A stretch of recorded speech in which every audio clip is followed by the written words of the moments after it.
Modi Putin আলিঙ্গনে গোমরা America চীন। মস্কোয় গিয়ে রাশিয়ার প্রেসিডেন্ট ভ্লাদিমির পুতিনকে আলিঙ্গন করলেও মোদি তার সামনেই ইউক্রেনে আগ্রাসন এবং শিশু হত্যার স্পষ্ট নিন্দা করেছেন। প্রধানমন্ত্রী নরেন্দ্র মোদির রাশিয়ার প্রেসিডেন্ট ভ্লাদিমির পুতিনকে আলিঙ্গন করার কূটনীতিতে মুখ গোমরা আমেরিকা এবং চীনের। প্রসঙ্গত, এই শরীরী ভাষাই মোদির গত 10 বছরের কূটনীতির অঙ্গ। মস্কোয় গিয়ে রাশিয়ার প্রেসিডেন্ট ভ্লাদিমির পুতিনকে আলিঙ্গন করলেও মোদি তার সামনেই ইউক্রেনে আগ্রাসন এবং শিশু হত্যার স্পষ্ট নিন্দা করেছেন। কিন্তু তাতে তুষ্ট নয় আমেরিকা। বিষয়টি যে চিন্তায় রেখেছে ওয়াশিংটনকে গত 24 ঘণ্টার মধ্যে দুবার মুখ খুলে তা প্রমাণ করেছেন আমেরিকার বিদেশ দফতরের মুখপাত্র ম্যাথু মিলার।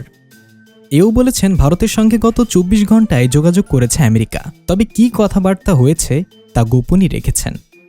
ইউক্রেনের প্রেসিডেন্ট ভলোদিমির জেলেন্সকি গতকালই বলেছিলেন, বৃহত্তম গণতন্ত্রের প্রধানমন্ত্রী একজন যুদ্ধাপরাধীকে আলিঙ্গন করেছেন। শান্তি প্রক্রিয়ার পক্ষে এটা বিরাট ধাক্কা।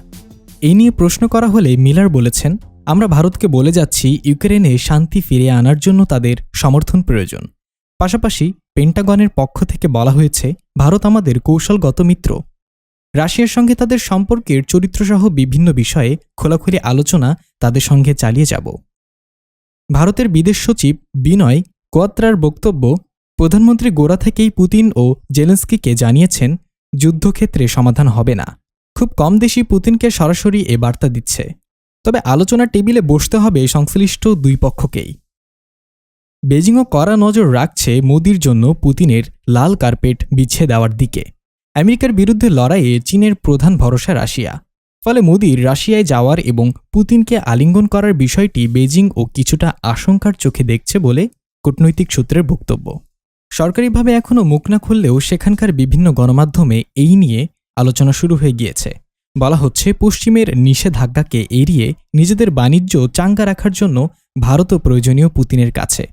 তার সুযোগ নিচ্ছে দিল্লি। মোদির সফরকে ঐতিহাসিক বলে বর্ণনা করেছে রাশিয়া। ভারতে নিযুক্ত শীর্ষ রুশ কূটনৈতিক রোমান বাবুশকিন বলেন, মনে হচ্ছে গোটা বিশ্ব এই সফরের দিকে তাকিয়েছিল। তার দাবি, ভারত রাশিয়া সম্পর্কে আমেরিকা হস্তক্ষেপের চেষ্টা করছে।